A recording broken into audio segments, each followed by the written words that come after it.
Hello विद्यार्थियों, आपका स्वागत है। कक्षा 10 के विद्यार्थियों का हार्दिक स्वागत और अभिनंदन है। आज हम बात करेंगे कि कक्षा 10th के सिलेबस में से क्या हटा दिया है और क्या रखा गया है और किस तरीके से तैयारी करें। एग्ज़ाम आने वाले हैं तो यही कहूँगा विद्यार्थियों, आप जैसे भी हो वैसे बेस्ट हो, सर्वोत्तम हो। एक कागज़ का टुकड़ा आपकी योग्यता का आंकलन नहीं कर सकता है। निश्चित ही आप बेस्ट विद्यार्थी हो, आप निश्चिंत होकर पढ़ाई करें और एग्ज़ाम का बिल्कुल भी तनाव ना लें और निश्चिंत होकर पढ़ाई करें। तो मैं बताना चाहूँगा कि आपका जो सत्रांक होता है वो 20 नंबर का और प्रश्न पत्र जो होता है वो 80 नंबर का होता है और पूर्णांक जो होते हैं वह 100 नंबर का होता है।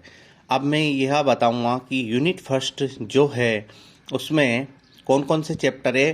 फर्स्ट, सेकंड और थर्ड चैप्टर यूनिट फर्स्ट में है, जिसमें फर्स्ट चैप्टर का नाम है रासायनिक अभिक्रियाएं एवं समीकरण।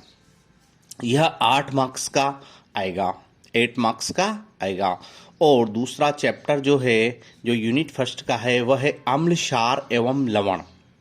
ये 9 मार्क्स का है। और तीसरा जो चैप्टर है वो 7 मार्क्स का है, धातु और अधातु। सेकेंड यूनिट में 6th, 7th और 9th जो चैप्टर हैं वह आएंगे। 6 जो चैप्टर है वो जैव प्रक्रम है जो 9 नंबर का है, और 7 वाला चैप्टर है नियंत्रण एवं समन्वय, वह 8 नंबर का है, 8 मार्क्स का है। और जो 9 वाला चैप्टर है वह आनुवांशिकता एवं जैव विकास, 7 मार्क्स का है। निश्चित ही इसमें आनुवांशिकता में मेंडल्स के नियम आते हैं, मेंडल के नियम आते हैं, तो आप ज़रूर उन पर फोकस करें। यहाँ पर मैं बताना चाहूँगा कि चैप्टर 4, 5, 8, 11 और 14 हटा दिए गए हैं। 4, 5, 8, 11 और 14 हटा दिए गए हैं। तो आप जो सिलेबस में है, पाठ्यक्रम में, उसी पर फोकस करें, उन्हीं चैप्टर्स को ध्यान से पढ़ें। अब मैं बात करूँगा यहाँ पर कि सेकेंड यूनिट के बाद थर्ड यूनिट है। थर्ड यूनिट में जो है, थर्ड यूनिट उसमें 10वें नंबर का चैप्टर है। और इस 10वें नंबर के चैप्टर जो 9 मार्क्स का है, इसमें प्रकाश परावर्तन एवं अपवर्तन है। 12वां और 13वां चैप्टर जो 4th यूनिट रखता है वह 8-8 नंबर के हैं दोनों चैप्टर। 12वां चैप्टर का नाम है विद्युत और 13वें चैप्टर का नाम है विद्युत धारा का चुंबकीय प्रभाव। 5वें चैप्टर जो 5वीं यूनिट है उसमें 15 और 16 चैप्टर हैं, 15 और 16 पार्ट हैं। जो उसमें 15 पार्ट जो है वो 4 नंबर का है, वह 16वां पार्ट 3 नंबर का है। 15वां पार्ट जो 4 नंबर का है वह है हमारा पर्यावरण, और 16वां चैप्टर है जो प्राकृतिक संसाधनों का समपोषित प्रबंधन। तो इस तरीके से आप जो चैप्टर, जो पाठ्यक्रम है 2021-22 का, उसी को पढ़ें ताकि एग्ज़ाम में अच्छे मार्क्स पा सकें। और जो हटाए गए चैप्टर हैं 4, 5, 8, 11, 14 उनको ना पढ़ें। अब हम थोड़ा सा पाठ्यक्रम को समझा देते हैं कि रासायनिक अभिक्रियाएं और समीकरण जो क्रिया कारक होते हैं वो रिएक्टेंट कहलाते हैं। जो क्रिया कारक होते हैं, क्रिया करके और उत्पाद में परिवर्तित हो जाते हैं। इस तरह से रासायनिक अभिक्रियाएं संपन्न होती है। आपने छोटी क्लास में पढ़ा होगा चैप्टर 2 अम्ल, क्षार और लवण। तो अम्ल जो स्वाद में खट्टे होते हैं, क्षार जो स्वाद में कड़वे होते हैं, और लवण जो हम रोजाना यूज़ करते हैं, सपोज लाइक नमक, NaCl। जो तीसरा चैप्टर है धातु और अधातु। तो धातु जो आपने छोटी क्लास में पढ़ा होगा, धातु कठोर होती है और अधातु सॉफ्ट होती है ना, और सुचालक होती है। धातु विद्युत की सुचालक होती है, जिसे तार विभिन्न प्रकार के धातुओं के बने हुए होते हैं।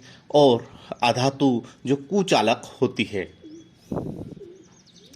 तो तो इस तरीके से आप थोड़ा सा माइंड में रखें कि चैप्टर के बारे में थोड़ी सी समझ होनी चाहिए। जीव प्रक्रम, विभिन्न प्रकार के जीव प्रक्रम, जीवों के अंदर होने वाले विभिन्न प्रकार के प्रक्रम जो होते हैं वो जीव प्रक्रम के अंतर्गत आते हैं। विभिन्न प्रकार की क्रियाएं।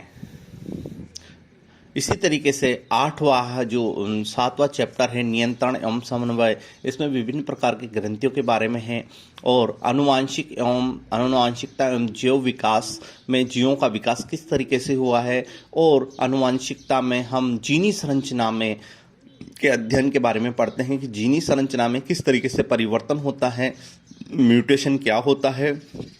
तो इन टॉपिक्स पर फोकस करें। प्रकाश परावर्तन एवं अपवर्तन की घटना, जो प्रकाश का परावर्तन होता है कि प्रकाश चिकनी सतह से टकराकर लौट जाता है, इस तरीके से परावर्तन होता है।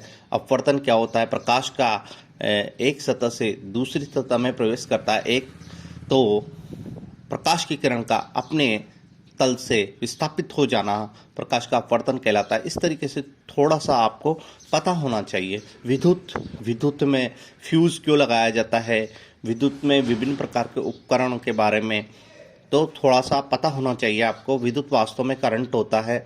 हमारे ग्रामीण परिवेश के बच्चों को बहुत सी बार टर्मिनोलॉजी की वजह से समझ नहीं पाते हैं कि, और एग्ज़ाम में प्रश्न को उत्तर नहीं दे पाते हैं। तो विद्युत मतलब वास्तव में एक लाइट है। लाइट जो आती है, करंट जो प्रोड्यूस होता है वो है।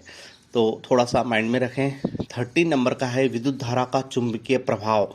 तो विद्युत धारा के चुंबकीय प्रभाव से जो आर्मेचर बनते हैं, मतलब कि जो मोटर होती है उसके बारे में अपन पढ़ते हैं। और जो 15 नंबर का चैप्टर हमारा पर्यावरण है, तो आप निश्चित रूप से पर्यावरण से जुड़े हुए हैं, तो आप काफ़ी हद तक पर्यावरण के बारे में अपने स्व विवेक से लिख सकते हैं। और दोस्तों, आप जो लिखोगे वो काफ़ी हद तक सही होगा।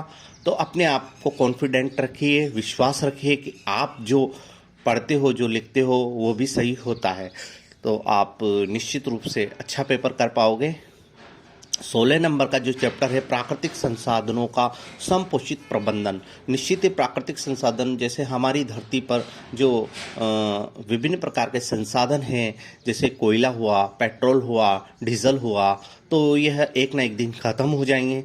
तो इनका निश्चित रूप से हमें सदुपयोग करना चाहिए, इनको वेस्ट नहीं करना चाहिए। जैसे जल है, तो निश्चित रूप से आप कभी कहीं पर जल बहता हुआ देखें तो उस नल को ज़रूर बंद करें। और अपने छोटों को भी यह शिक्षा दें कि हमें संसाधनों का सदुपयोग करना चाहिए। निश्चित ही ये हमारे जीवन को बेहतर बनाते हैं जब तक यह ख़त्म ना हो। तो आप तैयारी कीजिए और बिल्कुल मन से तनाव निकाल दीजिए। निश्चित ही आपकी काबिलियत की अनंत संभावना होती है और उस काबिलियत का आकलन एक मार्कशीट के छोटे से टुकड़े से नहीं किया जा सकता।